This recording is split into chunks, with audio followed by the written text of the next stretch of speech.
Madame la sénatrice Laurence Rossignol, sans même attendre d'avoir lu la tribune dont j'ai évidemment pris connaissance et je m'en suis entretenu avec Marlène Schiappa dès hier, suite à votre première interpellation, j'avais activé mes services.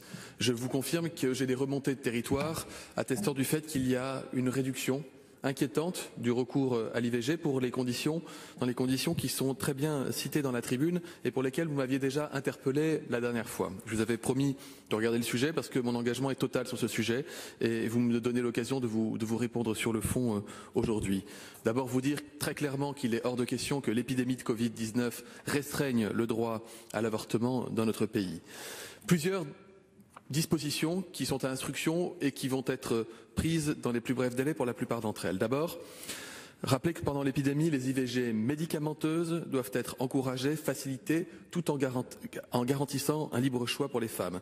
J'ai demandé à mes services de travailler sur une plus grande utilisation de la téléconsultation, que la première consultation et que la consultation de suivi après prise de la pilule contraceptive abortive puissent être faites par téléconsultation et non en présentiel.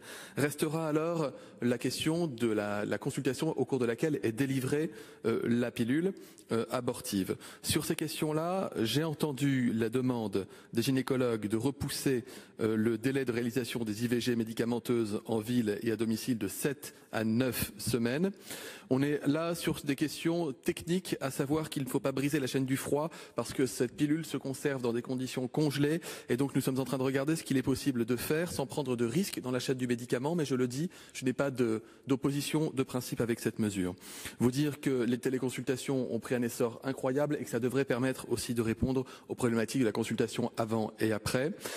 J'ai demandé à toutes les équipes des centres IVG et hospitalières de maintenir le recours à l'IVG instrumentale.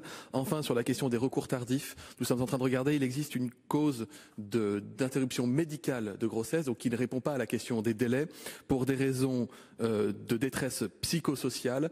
Et la question est de savoir, dans une décision collégiale, une fois que nous serons sortis du confinement, si effectivement on peut considérer qu'une jeune femme qui n'aurait pas pu aller en consultation pour bénéficier d'un avortement dans les conditions classiques peut répondre à ces conditions de détresse psychosociale. Vous ayant dit cela, vous comprenez ma position personnelle.